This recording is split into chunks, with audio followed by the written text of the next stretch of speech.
নমস্কার। আজ 5ই জুন শুক্রবার। আপনারা দেখছেন আজকের বাংলা। রাজ্য থেকে দেশ, দেশ থেকে বিশ্ব দেখে নেব আজকের সবচেয়ে গুরুত্বপূর্ণ 50টি তাজা খবর। তার আগে আপনি যদি আমাদের চ্যানেলে নতুন হয়ে থাকেন অবশ্যই ভিডিওটিকে লাইক, কমেন্ট এবং চ্যানেলটিকে সাবস্ক্রাইব করে আমাদের পাশে থাকুন। খবরের শুরুতে এক নজরে দেখে নেওয়া যাক আজকের শিরোনাম। তোলাবাজির অভিযোগে গ্রেপ্তার প্রাক্তন মন্ত্রী অরূপের ভাই স্বরূপ বিশ্বাস। কালীঘাটে পরপর ফোন, ঋতব্রত শিবির ছেড়ে দিদির কাছে ফিরতে চাইছে তৃণমূল এমএলএরা। মমতা আমাকে একবার অনুরোধ করলে দায়িত্ব নিয়ে বিধানসভায় পাঠাবো, উপায় বাতলে দিলেন হুমায়ুন।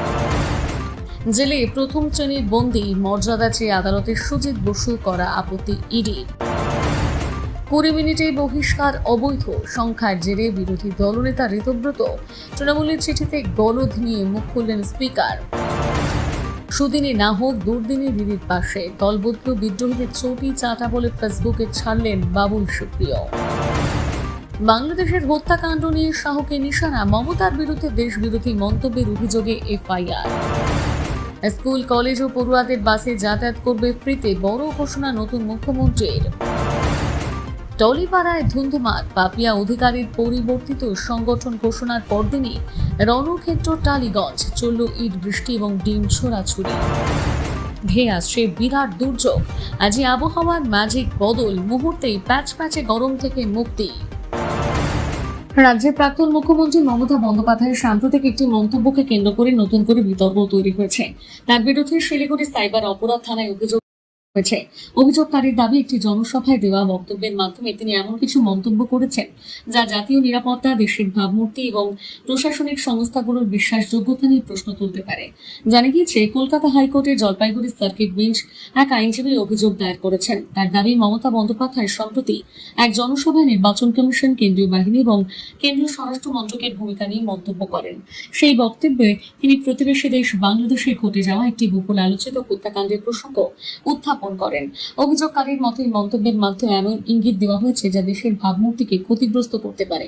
অভিযোগে বলা হয়েছে, গত বছরের ডিসেম্বর মাসে বাংলাদেশে একটি হত্যাকাণ্ড ঘটে। পরে চলতি বছরের জানুয়ারিতে সেই ঘটনার সঙ্গে যুক্ত সন্দেহে দুজন ব্যক্তি মেঘালয় সীমান্ত পেরিয়ে পশ্চিমবঙ্গে প্রবেশ করলে রাজ্যের বিশেষ টাস্কফোর্স তাদের গ্রেপ্তার করে। গত 2রা জুন ধর্মতলায় আয়োজিত একটা সভায় বক্তব্য রাখেন মমতা বন্দ্যোপাধ্যায়। সেখানে এই ঘটনা নিয়ে মন্তব্য করেন।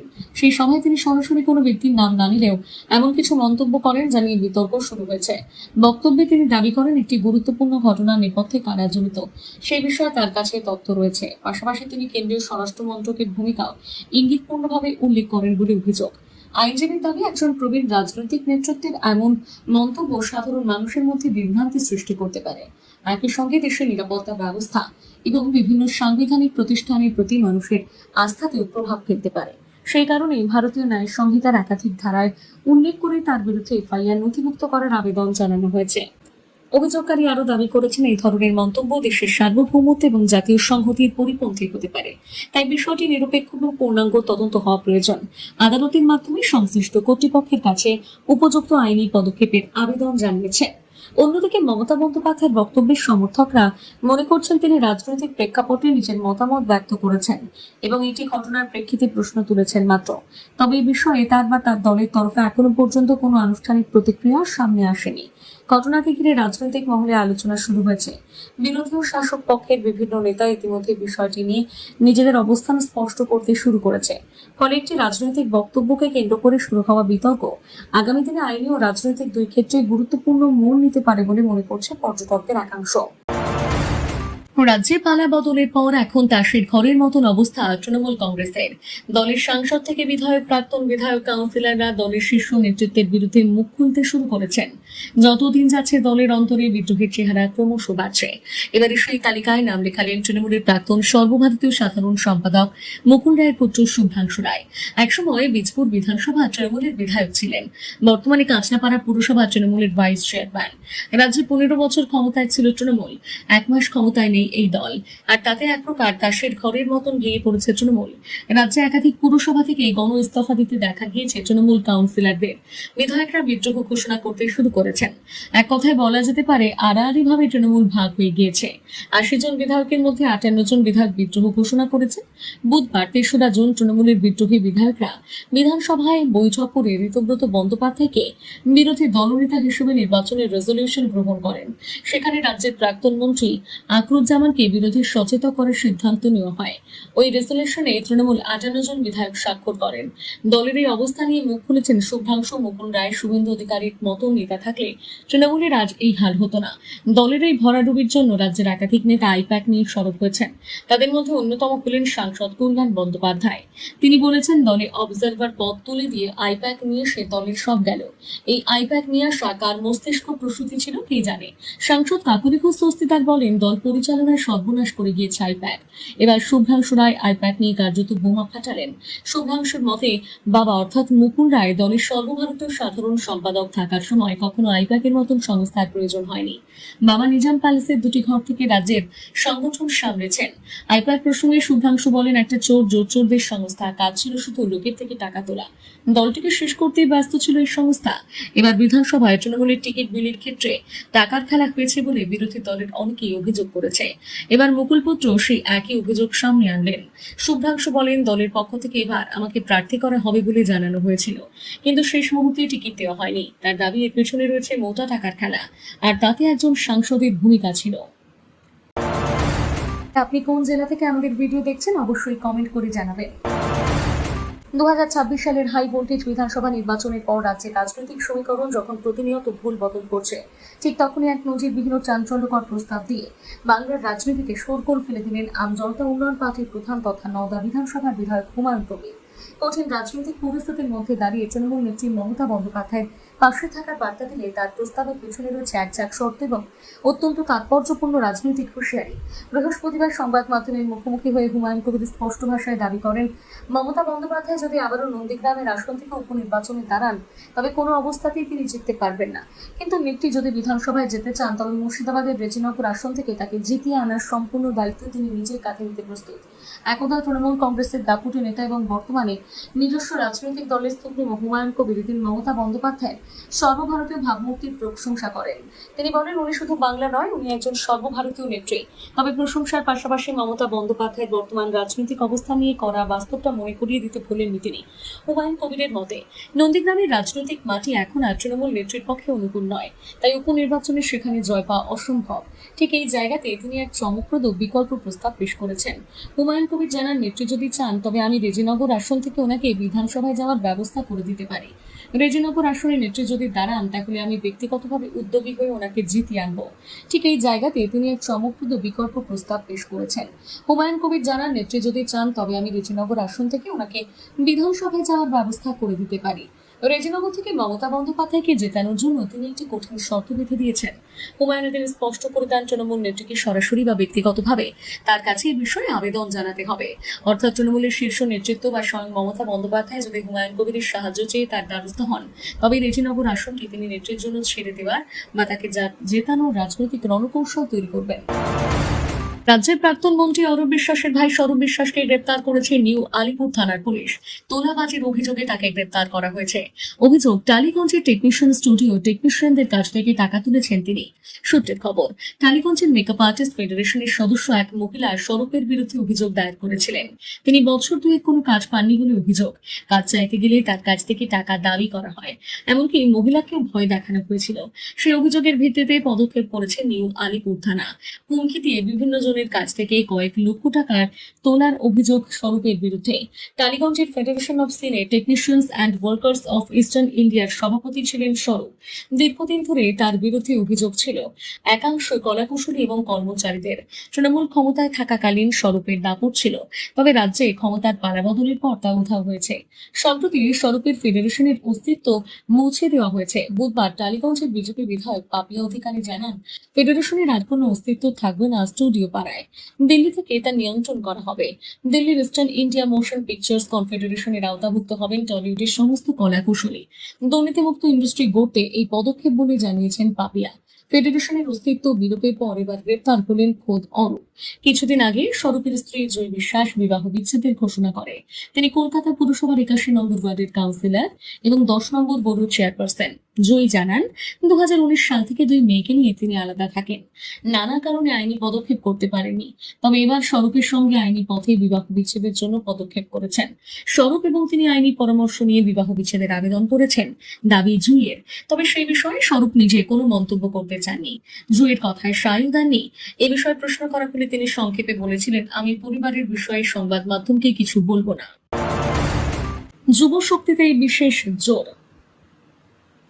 রাজ্যে উন্নয়নের জন্য বিরাট ঘোষণা। 2000 কোটি সড়ক উন্নয়ন থেকে শুরু করে প্রাইভেট সেক্টরে এমপ্লয়মেন্ট এক্সচেঞ্জের ঘোষণা করেছেন তিনি। পাশাপাশি পড়ুয়াদের জন্য ফ্রি বাস পাসের ঘোষণা করেছেন।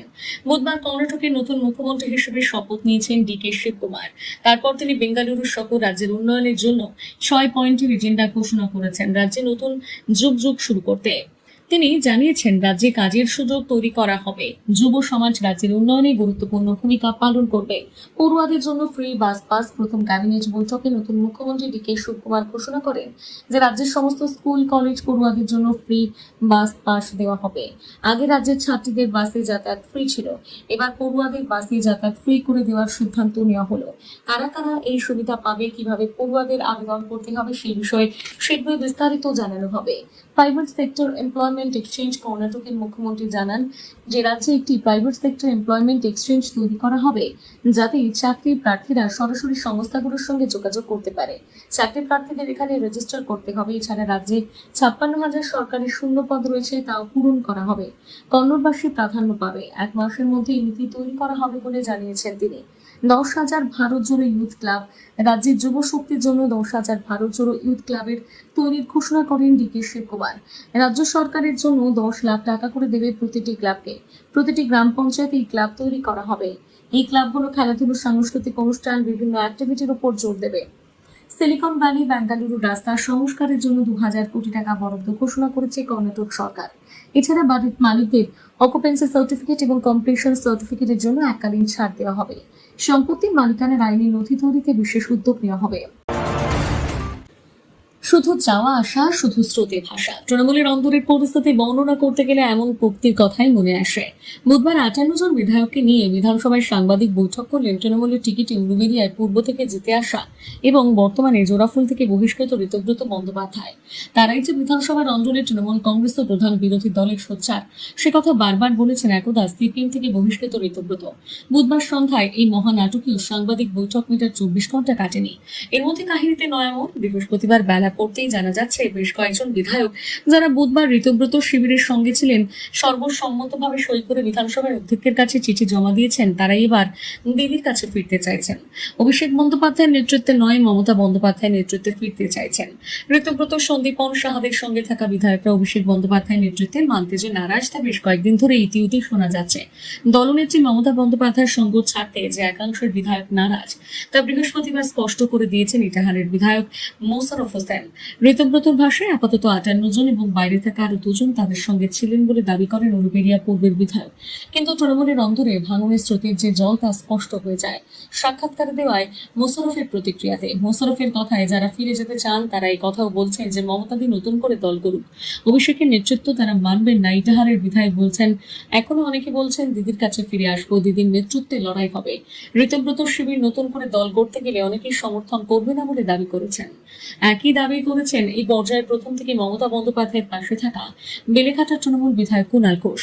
শুরু থেকেই কালীঘাট শিবিরের নেতৃত্ব মেনে চলেছেন তিনি। কুণাল বলেন, আমার সঙ্গে 4 জনের কথা হয়েছে, সবিস্তারে কথা তাদের সঙ্গে। একাধিক বিধায়ক বলছেন তাদের ভুল বোঝানো হয়েছে। অনেকে মামলা থেকে মুক্তি পেতে সই করেছেন। তারা মনে প্রাণে শোভনদেবকেই চান। তারা বলছেন এত বড় বেইমানি করতে পারবো না।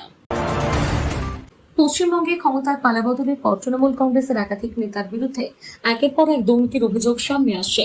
শুধু অভিযোগই নয়, বিভিন্ন জেলায় অভিযুক্তদের বিরুদ্ধে সাধারণ মানুষের ক্ষোভ ক্রমশ তীব্র হয়ে উঠছে। কোচবিহার ও উত্তর 24 পরগনায় দুটি পৃথক ঘটনাকে কেন্দ্র করে নতুন রাজনৈতিক বিতর্ক দানা বেঁধেছে। কোচবিহার জেলায় প্রধানমন্ত্রী আবাস যোজনার আওতায় বাড়ি পাইয়ে দেওয়ার নামে ঘুষ নেওয়ার অভিযোগে তৃণমূল নেতা শহীদুল মিয়াকে গ্রেপ্তার করেছে পুলিশ। অভিযোগ, দীর্ঘদিন ধরে তিনি আবাসন প্রকল্পের সুবিধা পাইয়ে দেওয়ার আশ্বাস দিয়ে সাধারণ মানুষের কাছ থেকে টাকা তুলছিলেন। বৃহস্পতিবার ক্ষুব্ধ গ্রামবাসীরা তার বাড়ি ঘিরে বিক্ষোভ দেখাতে শুরু করে। পরিস্থিতি উত্তপ্ত হয়ে উঠলে শহীদুল মিয়া বাড়ির খাটের নিচে লুকিয়ে পড়েন বলে অভিযোগ। পরে পুলিশ তল্লাশি চালিয়ে তাকে সেখান থেকে উদ্ধার করে গ্রেপ্তার করে। ঘটনার জেরে এলাকায় ব্যাপক চাঞ্চল্যের সৃষ্টি হয়েছে। অন্যদিকে উত্তর 24 পরগনার বসিরহাট মহকুমার বাদুরিয়া পৌরসভা এলাকায় তৃণমূল কাউন্সিলর ঝুমা সরকারের বিরুদ্ধে সরকারি ত্রাণ সামগ্রী সারিয়ে নেওয়ার অভিযোগ উঠেছে। স্থানীয় বাসিন্দাদের দাবি, দুটি ইঞ্জিন ভ্যানে করে বালতি, ট্রিপল সহ বিপুল পরিমাণ ত্রাণ সামগ্রী তার বাড়ি থেকে সরিয়ে নেওয়া হচ্ছিল। বিষয়টি নজরে আসতে গ্রামবাসীরা গাড়িগুলো আটক করে বিক্ষোভ শুরু করে। স্থানীয় সূত্রের দাবি, পরিস্থিতি উত্তপ্ত হয়ে উঠতে কাউন্সিলর ঘটনাস্থল থেকে সরে যায়। ক্ষুব্ধ বাসিন্দারা অবিলম্বে গ্রেপ্তারের দাবি তুলেছে। পুলিশ ঘটনাস্থলে পৌঁছে ত্রাণ সামগ্রীগুলো জব্দ করে এবং ঘটনার তদন্ত শুরু করেছে। এলাকায় আইন শৃঙ্খলা বজায় রাখতে কেন্দ্রীয় বাহিনী মোতায়েন করা হয়েছে। বাংলাদেশে অনুপ্রবেশকারীদের হদিশ মিলতেই তাদের আটক করে হোল্ডিং সেন্টারে পাঠানো হচ্ছে। রাজ্য জুড়ে এই কড়াকড়ি শুরু হয়েছে। সেই আবহে ভিড় বেড়েই চলেছে উত্তর 24 পরগনার স্বরূপনগরের হাকিমপুরে। একই সঙ্গে চলছে পুশব্যাক। প্রশাসনিক সূত্রে খবর, বুধবার কয়েকশো অনুপ্রবেশকারীকে পাঠানো হয়েছে ওপারে। বৃহস্পতিবার অন্তত 170 জন অনুপ্রবেশকারী জড়ো হয়েছেন হাকিমপুর সীমান্তে। প্রশাসনিক সূত্রে দাবি, তারা বিভিন্ন সময় মোটা টাকার বিনিময়ে দালাল মারফত এদেশে ঢুকেছিলেন। ভিন রাজ্যে বিভিন্ন এলাকায় কাজ করতেন তারা। হাকিমপুরের সীমান্তের কাছে বসে থাকা এক মাঝবয়সী মহিলা বলেন, আমি তো অনেক ছোটবেলায় এসেছিলাম, কিন্তু কিভাবে এসেছিলাম ভুলে গিয়েছি। এখানে বসিরহাটে থাকতাম, এখন ফিরে যাচ্ছি, কারণ সরকার চায় না আমরা থাকি। আর যুবকদের কথায়, আমি বছর 5 আগে এসেছিলাম, মধ্যমগ্রামে থাকতাম, সরকার চাইছে না, তাই চলে যেতে হচ্ছে। সরকার একটি সূত্রের দাবি, স্বরূপনগরে 3টি হোল্ডিং সেন্টারে বেশ কয়েকজন বাংলাদেশি অনুপ্রবেশকারীকে রাখা হয়েছে। নির্দিষ্ট প্রক্রিয়া মেনে তাদের বাংলাদেশে পাঠানোর কাজ চলছে। বুধবার যাদের ওপার বাংলায় পাঠানো হয়েছে তাদের সকলের বুড়ো আঙুলের ছাপ সংগ্রহ করেছে প্রশাসন। বিএসএফ সূত্রে খবর, অনুপ্রবেশকারীদের ব্যাপারে যতক্ষণ না সব তথ্য মিলছে ততক্ষণ তাদের বাংলাদেশে পাঠানো হবে না। তবে হোল্ডিং সেন্টারে আটকে খাওয়া দাওয়ার ব্যবস্থা করা হচ্ছে, থাকছে চিকিৎসার ব্যবস্থা। দেশে ফেরানোর আগে যাতে তাদের কোনো অসুবিধা না হয় তা দেখার নির্দেশ দিয়েছে স্বরাষ্ট্র মন্ত্রক। ভারতের মূল ভূখণ্ডে প্রবেশ করল দক্ষিণ পশ্চিম মৌসুমী বায়ু। নির্ধারিত সময়ের 3 দিন পরে কেরল এবং লাক্ষাদ্বীপের সম্পূর্ণ এলাকায় বর্ষার আগমন হয়েছে।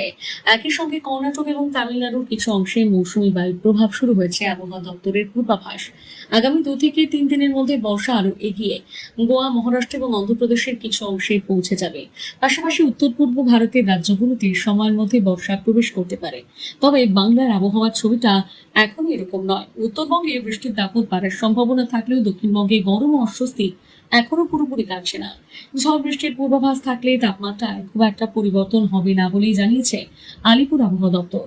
উত্তরবঙ্গের প্রায় সব জেলাতেই কয়েকদিন বজ্রবিদ্যুৎ সহ হালকা থেকে মাঝারি বৃষ্টির সম্ভাবনা রয়েছে। সঙ্গে ঘন্টায় 40 থেকে 50 কিলোমিটার বেগে দমকা হাওয়া বইতে পারে। এর জেরে আগামী কয়েকদিনের তাপমাত্রা 2 থেকে 3 ডিগ্রি সেলসিয়াস পর্যন্ত কমতে পারে বলে পূর্বাভাস। ভারী বৃষ্টির সতর্কতাও জারি করা হয়েছে। বৃহস্পতিবার জলপাইগুড়ি এবং আলিপুরদুয়ারে ভারী বৃষ্টি হতে পারে। শুক্রবার সেই তালিকায় যোগ হবে উত্তর দিনাজপুর। শনিবার দার্জিলিং, কালিম্পং, আলিপুরদুয়ার, জলপাইগুড়ি, কোচবিহারে ভারী বৃষ্টির সম্ভাবনা রয়েছে। রবিবার আবার জলপাইগুড়ি ও আলিপুরদুয়ারে, সোমবার দার্জিলিং, কালিম্পং, কোচবিহার সহ 5 জেলা এবং মঙ্গলবার জলপাইগুড়ি, আলিপুরদুয়ার ও কোচবিহারে ভারী বৃষ্টির সম্ভাবনা রয়েছে। অন্যদিকে দক্ষিণবঙ্গে গরম ও অস্বস্তির আবহাওয়া বজায় থাকবে। আবহাওয়াবিদদের মতে তাপমাত্রা খুব একটা না বাড়লেও বাতাসে জলীয় বাষ্পের পরিমাণ বেশি থাকায় ফিল লাইট তাপমাত্রা অনেকটাই বেশি অনুভূত হবে, ফলে অস্বস্তি থাকবে যথেষ্ট। আজকের মতো সংবাদ এই পর্যন্ত। প্রতিনিয়ত খবর দেখতে অবশ্যই আমাদের চ্যানেলটিকে সাবস্ক্রাইব করবেন। ধন্যবাদ।